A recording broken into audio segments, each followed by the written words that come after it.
That's what I'm doing. I be smoking. I smoke it in a leaf. I take it to the chest. I'm smoking on the bud that I love best. I be smoking. Let me ask you something. What time of the day do you be smoking bud? Have you ever smoked bud before breakfast? Have you ever smoked bud while you watch the Late Late Late Show? Have you ever smoked bud on the couch? Well, let me ask you this. Have you ever rolled bud in the backseat of a car? I remember one time I rolled bud in the backseat of a car. Police came, shined his light, said, "What you doing?" "I'm smoking." I be smoking. I smoke it in a leaf. I take it to the chest. I'm smoking on the bud that I love best. I be smoking. Let me ask you something. How long has it been since you smoked bud? Did you smoke bud yesterday? Did you smoke bud last week? Did you smoke bud back in college? Square ass nigga. Or maybe you plan on smoking bud tonight. But remember, when you start smoking that bud, you gotta roll that L not too loose. Be coughing and shit, like the ass end of that weed, and be smoking. I be smoking. I smoke it in a leaf. I take it to the chest. I'm smoking on the bud that I love best. I be smoking. Now, when I start rolling bud with my woman, we smoke until I know she's satisfied. And I can always tell when she's satisfied, 'cause she starts calling out its name. She say, "Marijuana, marijuana, marijuana, marijuana." Ooh, shit, marijuana. I be smoking. I be smoking. I smoke it in a leaf. I take it to the chest. I'm smoking on the bud that I love best. I be smoking.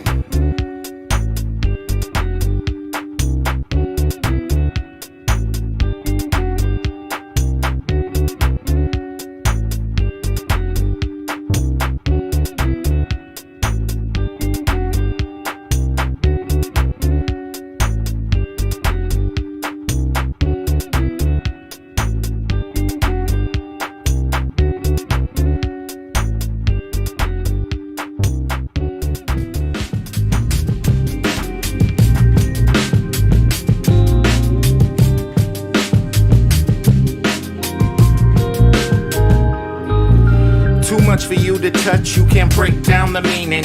All flows ain't even, some come with different schemas. And maybe I'm a dreamer or an underachiever. I'm eating, so I guess I can't decide either. I'm ether.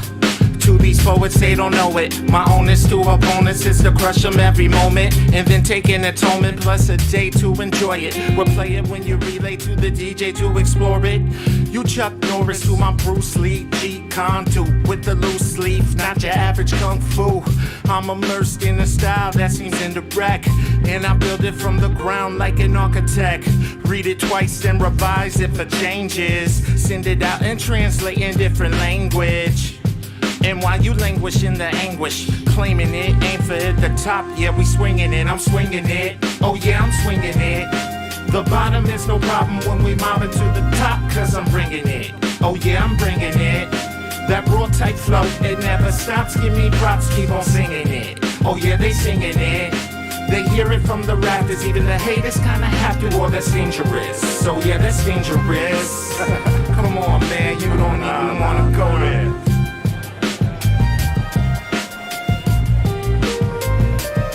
What's happening? How you? Yo, my name is Stella. What's your name? That's what's up. Pushing down 40 with a shorty and something sporty. The night goes according. We might be recording till the snake starts rolling, and she needs some Ricola in the gut like Ebola. Black spitting cobra, so uncouth and uncultured.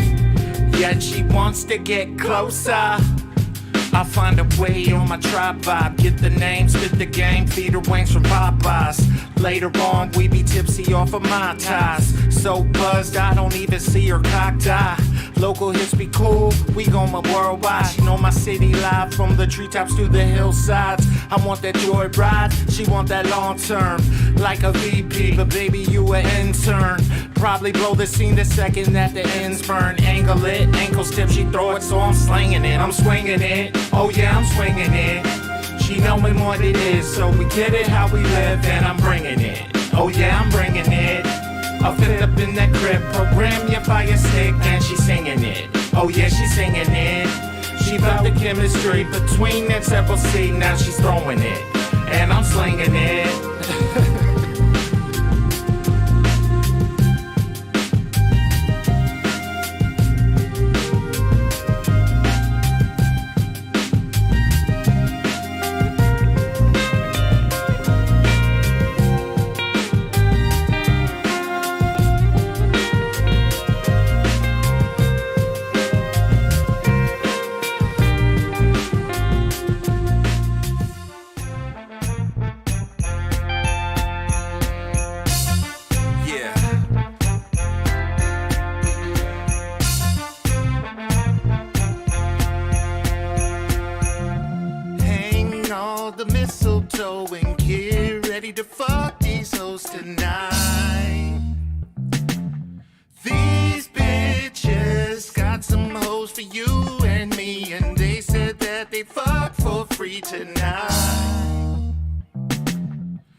Ladies, let's get up on the floor tonight. Rock with me, let's sip a little something you like.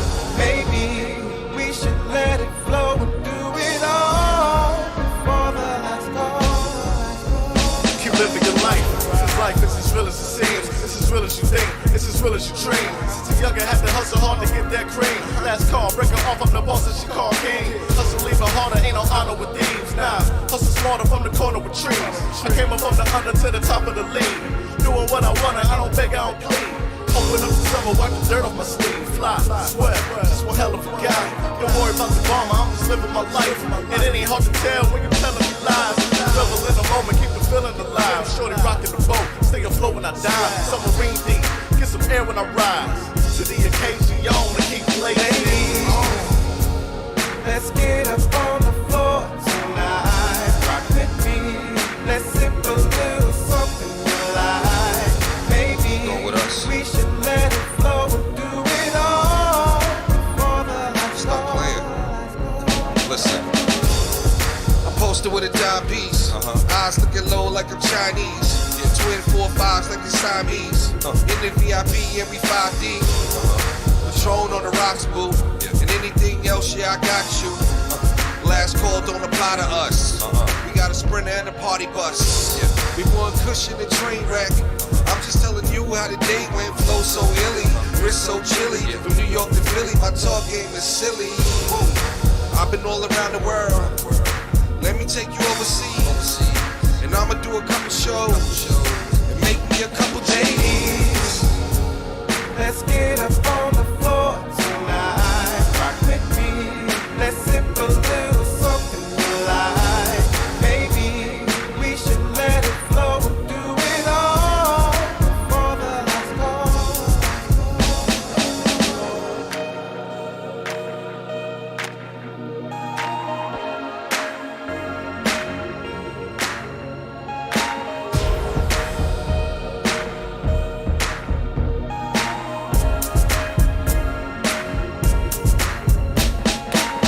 Last call, need to hit it for the bar close. Seen a bad shorty slipping out of wardrobe. I'll be a gentleman and open up the car door. Then I'll bring her back home for the encore. Patron in your cup, mixed it with some margarita.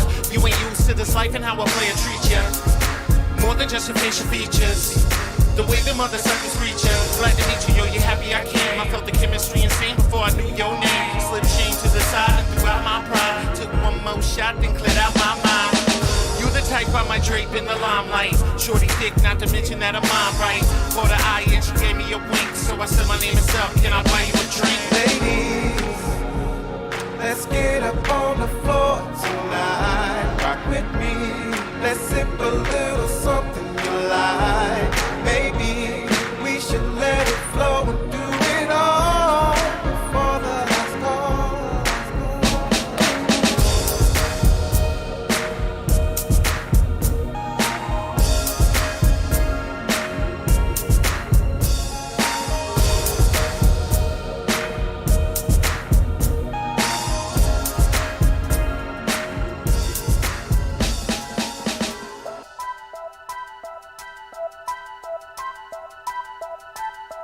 B.D.U.B on the track. Rated R. It's the effing. When the chickens come home to roost and the truth's been known who owned the juice, they been lurking. When we were in the studio working, the first things for sure, second things for certain. On the track for the hurting, punchlines landed, highs an epic kite while my eyes stay slanted. Still take it for granted, damn, Hillboy's harder than granted. That's just keeping it candid. The end justifies the means. Hear the way the story's told justifies the screen. Get an in-depth look from behind the scenes. How we make this dope music, we provide the fiends. When it's all said and done, we knew competition was none. Lambs led to slaughter, if opposition would come. The composition I strum comes from every hood in the city and every school a hard knock alum. When the smoke clears after the bread is broke, unknown is known, unsaid is spoke. You could be the judge of it, we only did it for the love of it, for the love of it.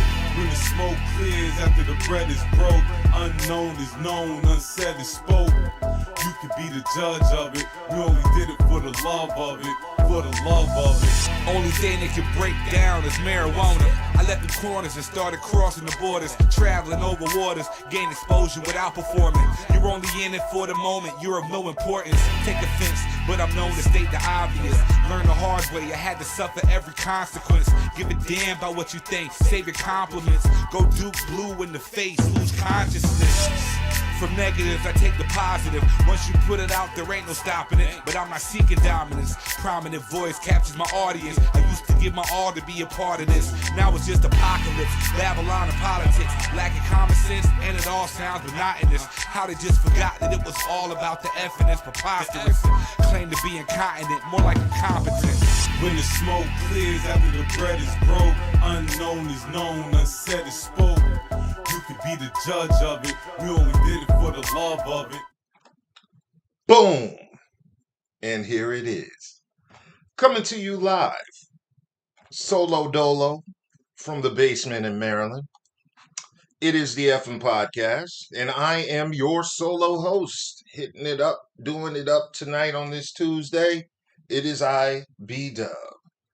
Of course, y'all know the situation, and if you don't, right now, I'm in Maryland, hanging out with the fam, kicking it, being an awesome son, because that's what I do, helping out the family and all that shit. So I'm in Maryland.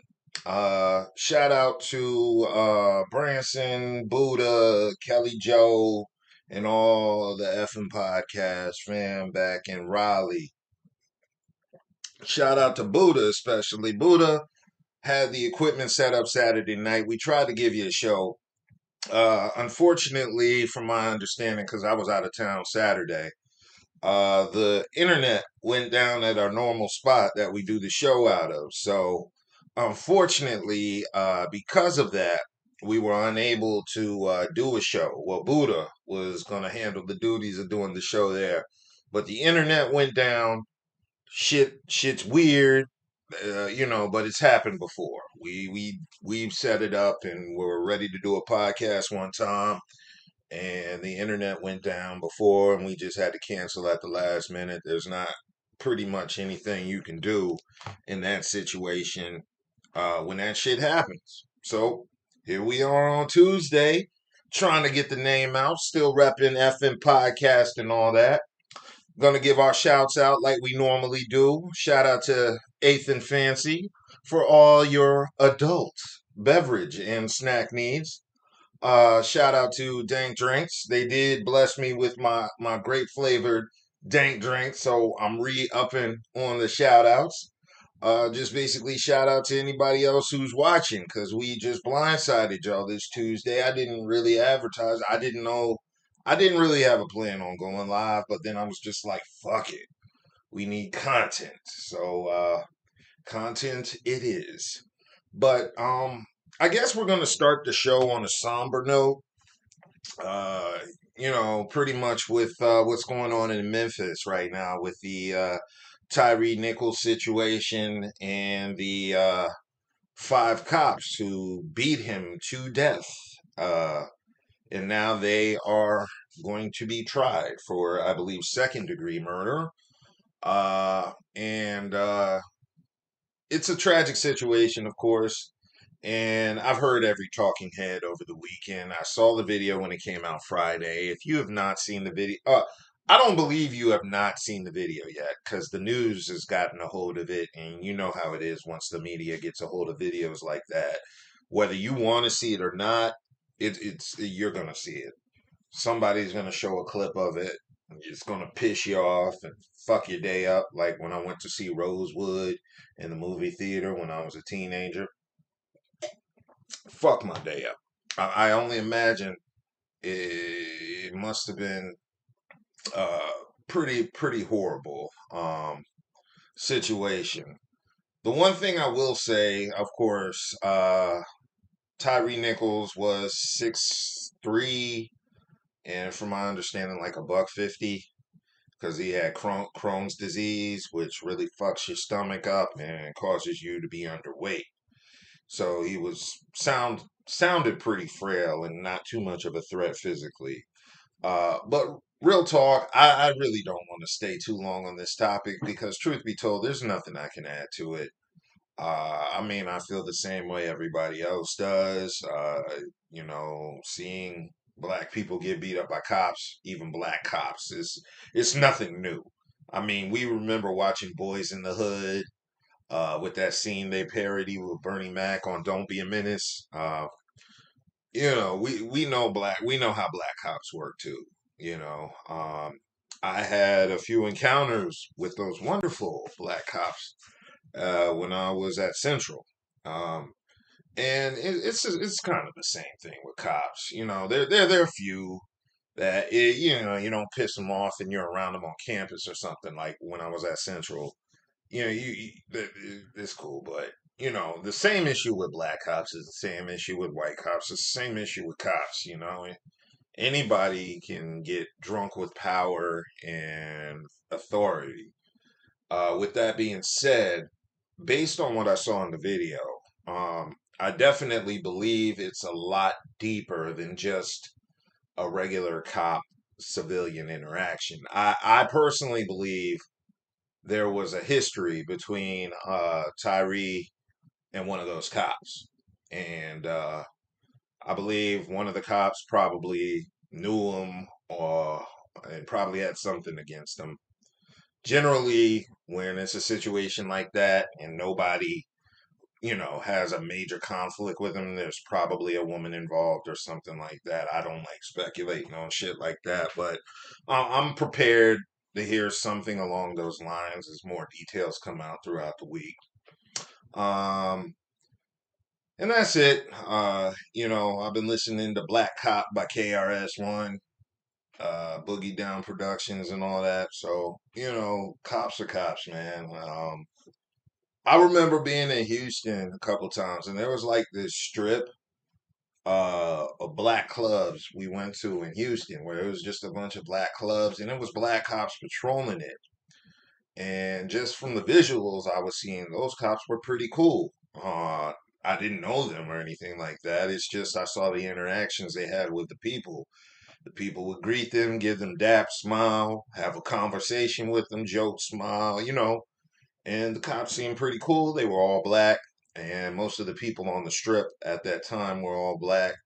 And I thought it was just cool to see black cops patrolling black areas, and black people were accepting of it. There wasn't any craziness. There wasn't any drama. It was a beautiful sight, and that's kind of what you think of when you think of black police patrolling black areas. Based off what I saw in Houston, you're not expecting uh, these cops like they were in Memphis, not black cops. They should understand the way it works, but again, they are part of the system, the system that keeps a foot on the neck of niggas in America. So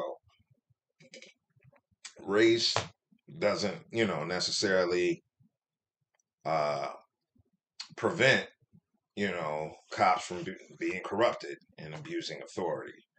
Uh, but with that said, I think we'll probably cover that more in depth. That's one of these topics where I wish Branson and Kelli Jo were here just to add some point into it, because I'm really not, there ain't really nothing I feel like I can add to the conversation worthwhile for it. But that's what it is. We need to get into some lighter fare. You know, it's a little grim, but there's not right to be a black man in America doing a podcast and not acknowledge the major news, no matter how tragic it is. But let's get into some lighter fare, shall we? Uh, Sex abuse charges against R.Kelly were in Cook County were officially dropped. One alleged victim is very disappointed. Yeah. We went from bad to bad. First and foremost, I'm one of those people that I don't defend R. Kelly. At first, I did because I kind of felt the whole black man versus media thing, but then you kind of realize, once you start seeing more evidence of the things he did to underage women, you can't support that. But also at the same time, there's that conflict of this guy is a talented artist. And to me, it's not a moral issue. I think you can be scum and I can listen to your music. I mean, I don't get into a moral game when it comes to musicians, unless it's something that's really personal to me. I mean, if there was some legendary artist that did something to somebody I know, I probably would never fuck with their music, even if I did like them. But it's kind of fucked up because you're not emotionally connected to any of the victims, so you feel nothing but nodding your head when you listen to R. Kelly music. But anyway, they were saying 4 sexual abuse cases against R. Kelly were dropped during a hearing. At the Layton Criminal Courthouse Tuesday. Oh, today. So basically, this is not like good news for R. Kelly because he's still going to spend probably the rest of his life in jail. He's facing 10 to 90 years in prison. And it's for a lot of shit. Apparently, you know how they throw charges on niggas, but yeah. just because these charges were dropped does not mean R. Kelly's going to be a free man or he's going to be out anytime soon. He's pretty much fucked. He's going to be in jail maybe for the rest of his life, and I'm okay with that. I'm not going to lose sleep over R. Kelly being in jail for the rest of his life, but I'm also not going to sit here and pretend that I will never listen to an R. Kelly song again. Nah, nah, nah. I listen to his music, but uh, he's fucked. There's nothing. There's nothing left for him. To do. All I say is if you're a fan of his, just appreciate the music and separate him from the person, Robert Kelly. I guess you got R. Kelly and then you got Robert Kelly, another separate person. So he's still gonna be in jail. Uh on a side note, did you hear that fake album that dropped a couple weeks ago? I pulled it up on Amazon and listened to it, Amazon Music.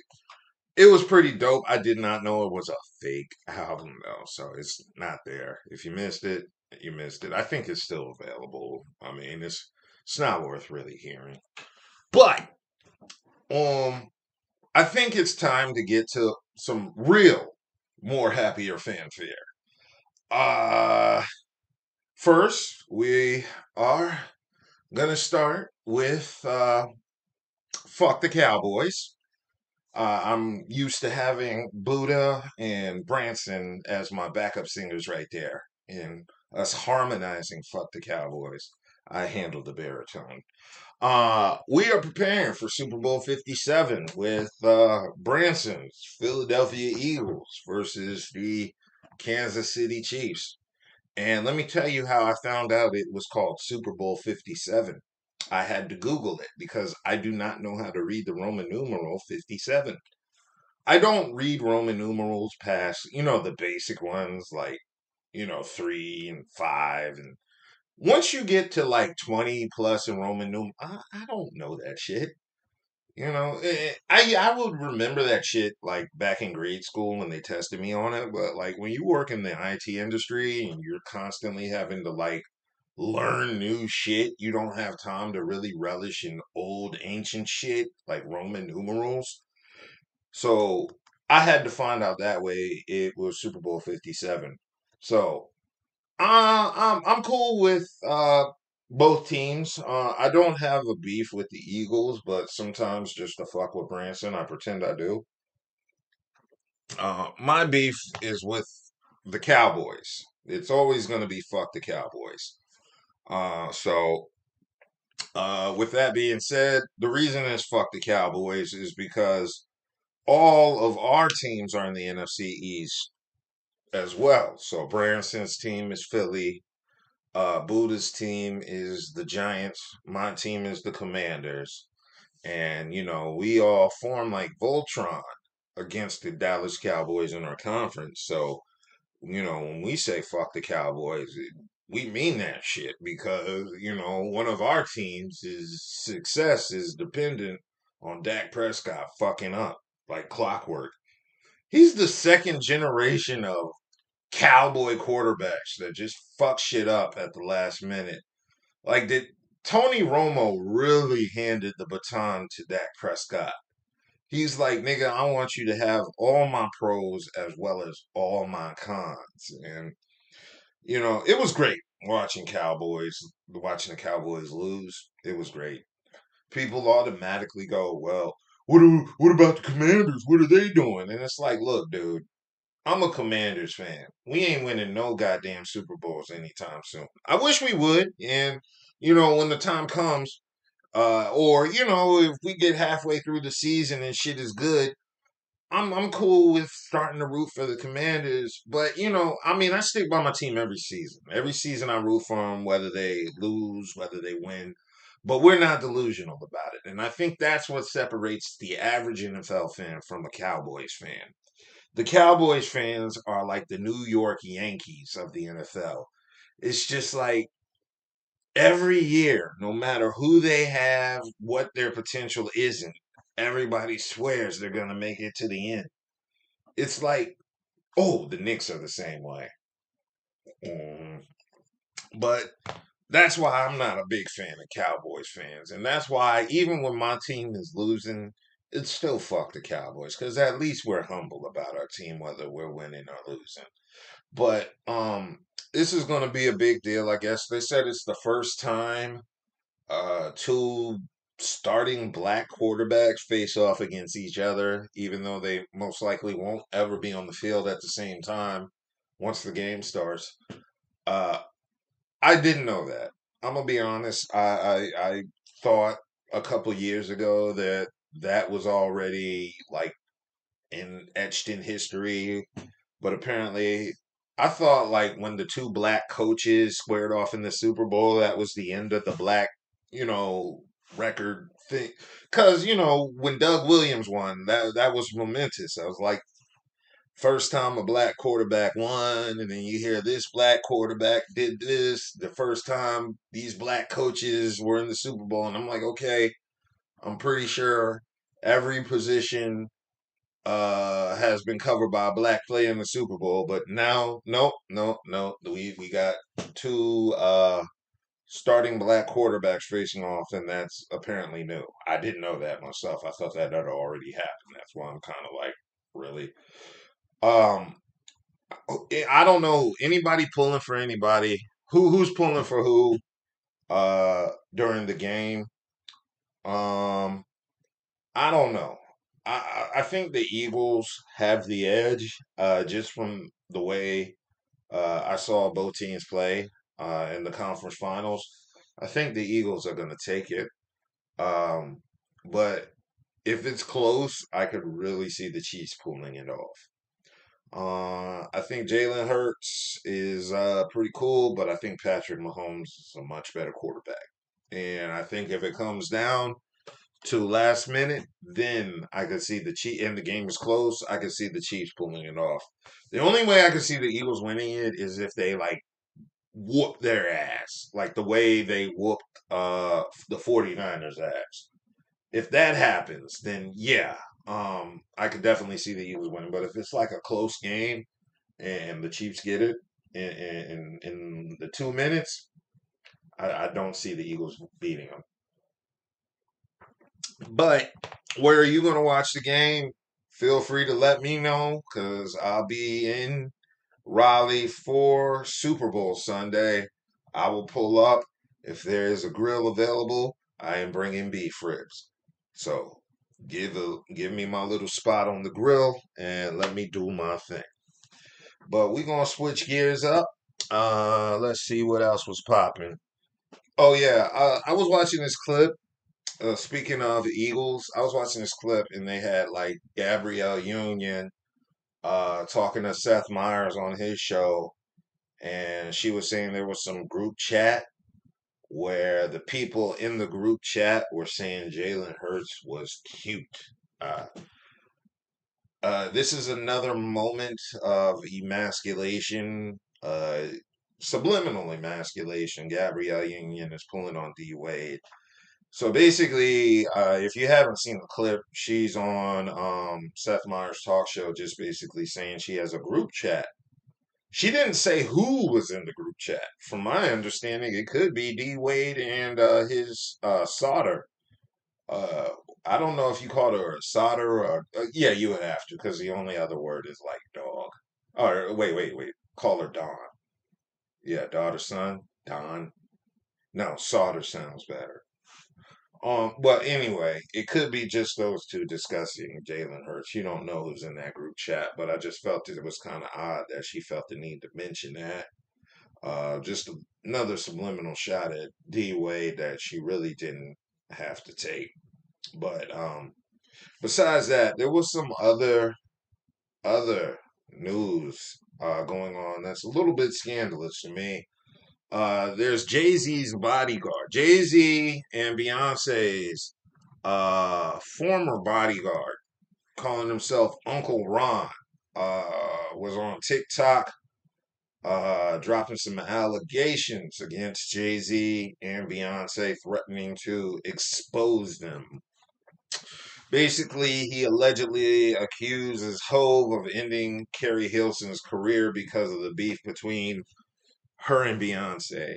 And he also accuses Jay of tossing aside Freeway and Benny Siegel when he was done with them, I guess using them for maybe street credibility and the fact that they could rap pretty good. So, those are the allegations. They're not really heavyweight allegations. I mean, this dude is just basically spilling shit that we already know about uh, Jay-Z and Beyonce. So we knew Carrie Hilson and Beyonce had a beef. We knew it did impact Carrie Hilson's career. We also knew Jay-Z already put distance between himself, Freeway, and Benny Siegel. I think they've already said it too. So these aren't really heavyweight accusations. Like, this dude, Uncle Ron, is like their former bodyguard, but he's just telling us shit we already know. He's like, yo, man, I don't need to tell you this, but back in the day, Jay-Z was a drug dealer. And, you didn't hear this from me, but I heard he still has money from 88. Shh. And now he's like threatening Jay-Z. He's like, we can make this all go away if you just holler at me. And I'm just like, first of all, oh, there was a major allegation. He said that allegedly Jay-Z keeps Beyonce drugged up. And you don't want to say nothing, but then you see Beyonce on the sideline at like New York Knicks games and shit. She looks like she's in her own little world. As a pothead, you know when another pothead is there, and I'm like, I don't know if that's weed right there. I don't like to speculate, but I'm wondering. You know, Anyway, regardless of whether it's true or not, I gotta say it's bitch made. When you're somebody who's like a bodyguard and you have access into the world of a celebrity or somebody, very big like Jay-Z and Beyonce, I'm pretty sure you have to sign an NDA. So, besides that, to me, it's just morally bitch made. Like, dude, excuse me. Oh, and for the record, vodka and pomegranate juice. I had to use up the pomegranate juice before it expired. So, yeah, we got a nice little thing going on right here. And I feel a lot better than I did when I started the show.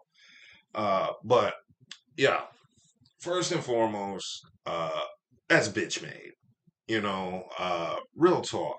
When you're in a world full of I wouldn't even go that far. I think it's bitch made when you're around anybody and you and them are no longer cool and you're just out here blabbing all their deepest, darkest secrets and shit. I just think that's bitch made from any level. I don't care. You could just be friends with a motherfucker. And after y'all friendship breaks up, you decide to tell all their deepest, darkest secrets. That's bitch made. To me, I lose respect for that. And then uh, when you start talking about, I can put my foot down and make it all go away, now you're sitting here trying to blackmail motherfuckers and publicly. And I think that's illegal too. Isn't that extortion? So we're going to see what happens with this. You already know Jay-Z and Beyonce are very powerful people. They could probably get this live stream shut down just because I mentioned their name in the allegations. I don't know. But I don't see this being any real threat. Nobody really is giving this guy any seriousness. Even if the shit he says is true, I believe they're going to discredit him. And who's to say he doesn't deserve it? Who's to say he does? I don't know. I don't know this guy. I can't vouch for him to say whether he's the truth or not. You just got to go with evidence and see what people say. So we'll check in and see what he has to say, see what's going to be revealed, and keep an eye on that one. Let's see. I hope y'all are having a great week. This week, I've been using it as time to get caught up on my film watching. This week, I saw the new Eddie Murphy movie. It's not an Eddie Murphy movie, but it has Eddie Murphy in it. He's obviously the biggest star in it, so it's obviously his movie, even though he's like a side character. Okay, so the movie is called You People with Lauren London, Jonah Hill. Uh those are the two main characters. It's a romance comedy between them. These their two characters fall in love. It's like Guess Who's Coming to Dinner. Uh it's like a R-rated remake of what Bernie Mac already did with Ashton Kutcher and Zoe Saldana. But I saw the movie. It had, of course, Eddie Murphy and Nia Long as Lauren London's parents. And then for the white cast, you had Jonah Hill, and then playing his parents were David Duchovny, and I think it's Juliet. I don't know if it's Julia Louis Dreyfus. Who gives? Okay, it had 50% white cast, 50% black cast. But obviously, this movie was geared towards black people. Why? Because they used white actors black people were familiar with. Everybody's familiar with David Duchovny. Y'all know X-Files. Y'all know who Mulder is. And even though niggas don't really watch Seinfeld, you know the main characters from Seinfeld. You know who George Costanza is. You know who Kramer is. You don't have to watch the show to know who the characters are, but you're familiar with the people. So the reason I said it was geared towards black people because they used familiar white folks. They didn't use those unknown white folks that you don't really know. They basically used very familiar white folks. So you didn't have to spend half the movie trying to figure out where you knew them from, because that's what you do when you watch movies with black folks and they're like random white people in there that you kind of know, but you don't. You spend half the movie trying to figure out where you've seen them in before. So the casting was cool. The best part about the movie, uh, I like personally, and this is just my personal opinion, I like the kind of chemistry between Jonah Hill and Lauren London in the movie. I didn't think it would work, but it that was the best part of the movie. The movie itself was mid. It wasn't funny like that. It had a few moments where you did chuckle, but overall it was mid. It, Eddie Murphy Eddie Murphy's character was more annoying than funny. That was kind of my biggest beef with the movie. I was really expecting Eddie to bring it, and I don't know if he was limited based on the script or I wasn't really a big huge fan of his character in the movie. It was set up perfectly to be funny, but it just didn't hit the mark. Nia Long was okay. I didn't really have nothing to say positive or negative about her performance. I thought Julia Louis Dreyfus was she was pretty funny. She definitely played the Karen to a T. Overall, the movie is one of those movies you watch once just to say you watched it. There are some laughs in there, but that's not a movie you're going to be watching again anytime soon. Uh, it was kind of boring. It dragged along, and the ending was so fucking fake. I hated that ending. It like like the part towards the end, that felt real, but then the final part, yeah, it just got too fake at the end. I didn't like that ending. But besides that, another movie I finally caught this week, Black Panther 2, Wakanda Forever. Uh, I Here's the deal. I didn't hear nothing really about the movie from people when it came out. Like I didn't hear usually if a Marvel movie is terrible, people will let you know. They'll be like, "Hey, this movie sucked. This movie was terrible. I was disappointed." And it's the same when a movie is really, really good. Like, yo, we saw this movie, it was awesome. So generally if a movie's really bad or if it's really, really good, people will talk about it. And I ain't hear really too much about Black Panther 2. I didn't hear it was terrible or bad, so that's what made me still want to check it, just because I didn't hear. I heard people criticizing it. I kind of stayed away from the criticism just so I could see it without having preconceived notions. But I saw the movie. It was better than I thought it was, but it still wasn't that great. It dragged on. It was too long, first and foremost. It was too much downtime between action. It's a Marvel movie. I want to see more action. Uh, it was cool in certain ways. I was really glad. I'm a comic book fan, so I collected comics when I was a kid. It was great to see the character of Namor on film. I was glad about that. I guess they made some changes because in the comic book, he's this white guy with pointy ears, but in this movie, they made him Mexican. So that's cool too. I like the diversity and I like the backstory. The backstory they made for the movie was completely different than the comic book. Uh, they made a lot of changes. The comic book Namor was from the city of Atlantis. I forgot what they called it in this movie, but it wasn't Atlantis.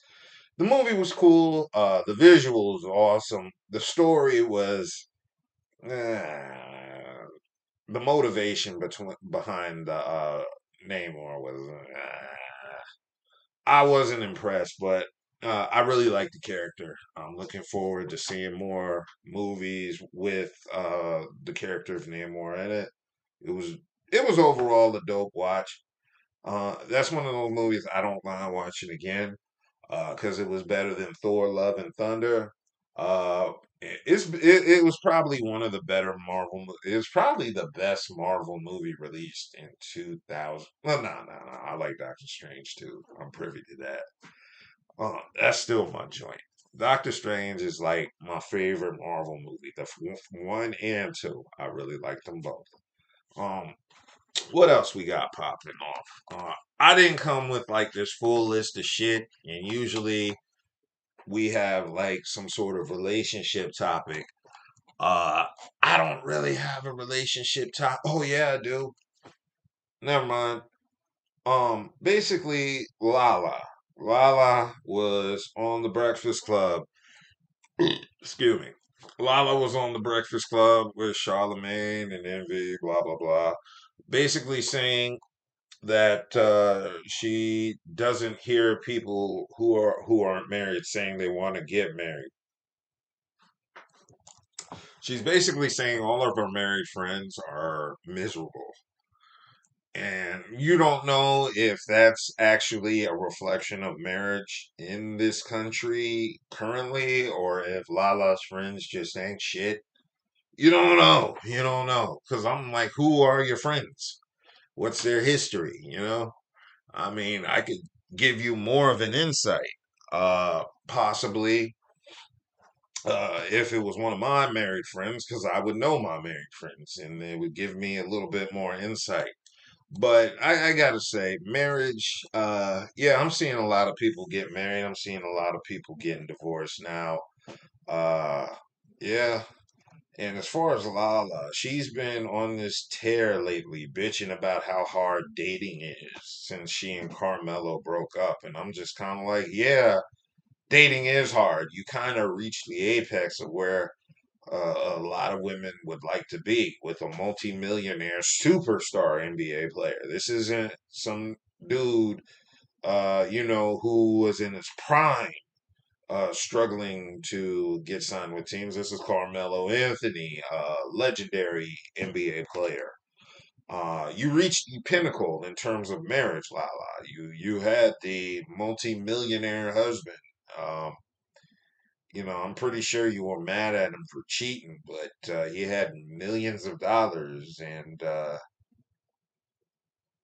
he was in the NBA. He's gonna cheat. He's a superstar NBA player. I'm not saying it's right or that I condone it or that personally, if I was Carmelo, there's no way I could be a superstar NBA player and get married. But also, some people come from backgrounds that where family or making a family is more important. Sometimes you may come from a broken home, so yeah, you may be eager to make a family. Uh, Even if you're not necessarily mentally ready or prepared to handle what comes with that. So I think that's why I'm single at the moment, because I know my parents were married for 40, let's see, 45 years. I know what goes into a marriage. I've seen arguments and all types of shit growing up. So I know mentally I had to be in the right mind with the right person. So I totally get the whole issue going on with marriage, but also at the same time, you know, I think a major part in marriage being fucked up right now probably has to do with social media. Social media and dating apps are like, they can be a positive if you know how to fucking take it in stride, but there are some people who literally get gassed off this shit to the point where they think they have options they don't. And that's the whole issue I have with social media and these dating apps. It's not real dating. I hate when people talk negative about dating in their city and you ask, well, where are you going? And then they start just rattling off apps on their phone. And you're like, that's not real dating. That's just motherfuckers. You know, the best time to swipe on dating apps for some reason is when you're on the toilet taking a shit. I don't know. That's just the prime time for dating apps. There's just something about taking the shit and then you just sitting there chilling, like, let me holler at some hoes before I wipe. And you know, dating apps. It just depends, man. I'm one of those people. Like, you know, you got to take what you get, what they give. Make the most of it. If you meet the right person, then that's cool. Uh, but know what you're on there to find, man. And, you know, be realistic about your expectations and what you expect from people and what they expect from you. Yeah, because you can meet some crazy motherfuckers on them dating apps, both men and women. I know throughout the past decade, I've had my fair share of craziness, but um, with this whole shit Lala is talking about, it really depends on who you are. I mean, she's in the entertainment industry, and I'm sure if her friends are in the entertainment industry, marriage don't hold up the same there as it does in regular corporate America.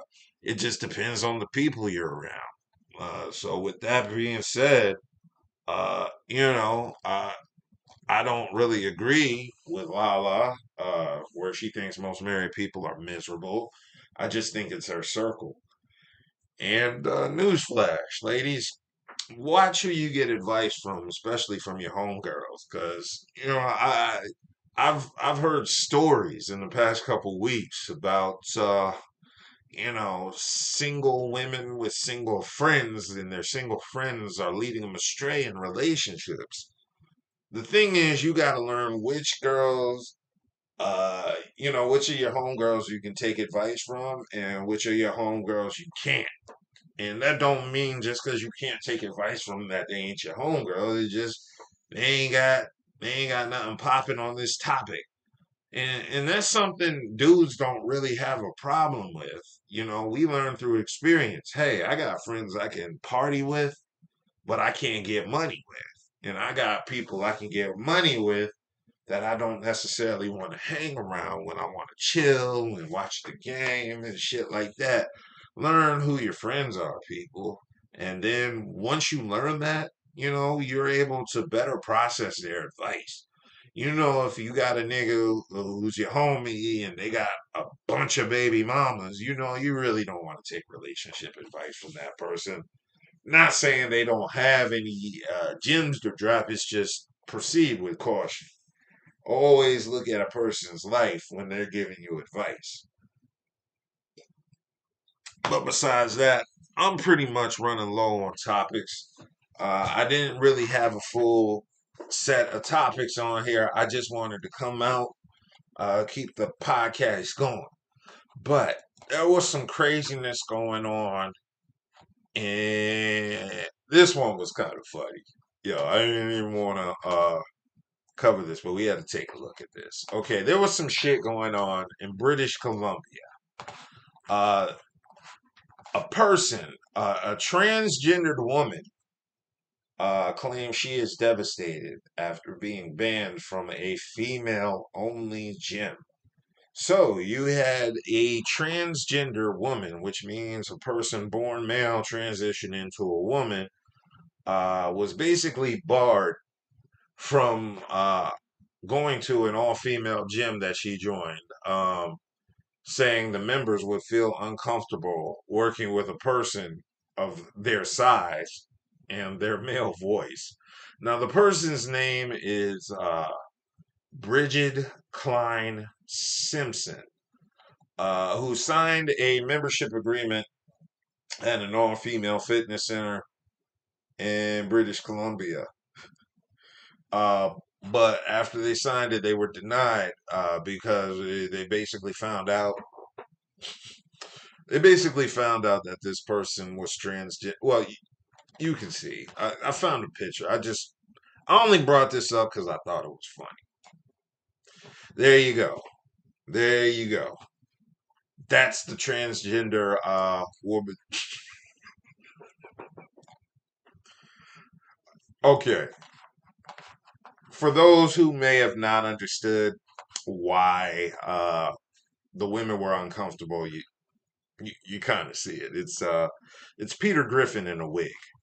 That's what it is. It's Family Guy. I thought it was funny. I thought it was also kind of weird myself. Like, why would this person feel the need to be at an all women's gym?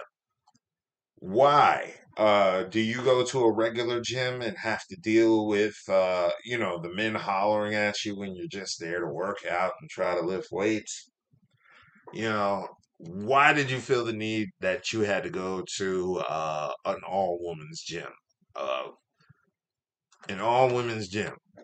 So they basically said, yeah, the female gym goers did not feel comfortable. And yeah, the transgender person was extremely devastated by the decision. I I don't get it either. Let's be honest here. Everybody's not going to be willing to accept uh, transgender people in private places, particularly locker rooms, bathrooms, gymnasiums.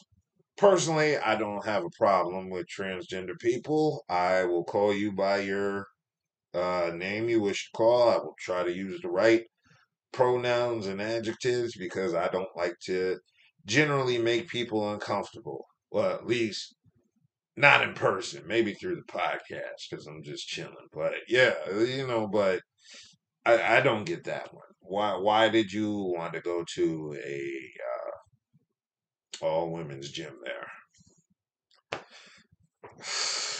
It leads to you want to speculate, but them people watching. But hey, I don't know if that's the best note to go out on. I don't know if a transgender story is the best shit to go out on, but it has been an hour, and I had to represent.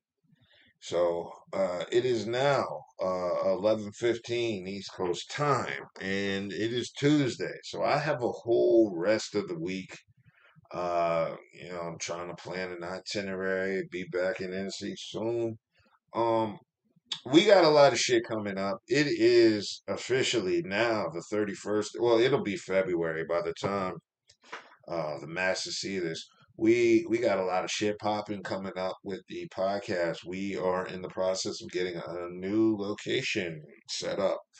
We're gonna get some nice little furniture going and popping. So shout out again to Branson, Kelli Jo, and Budha, Eighth and Fancy, for all of your adult snack beverages, and Dank Tranks for all of your beverages as well. And yeah, it's pomegranate vodka kicking in. I'm feeling good. I hope y'all have a very rest of your week.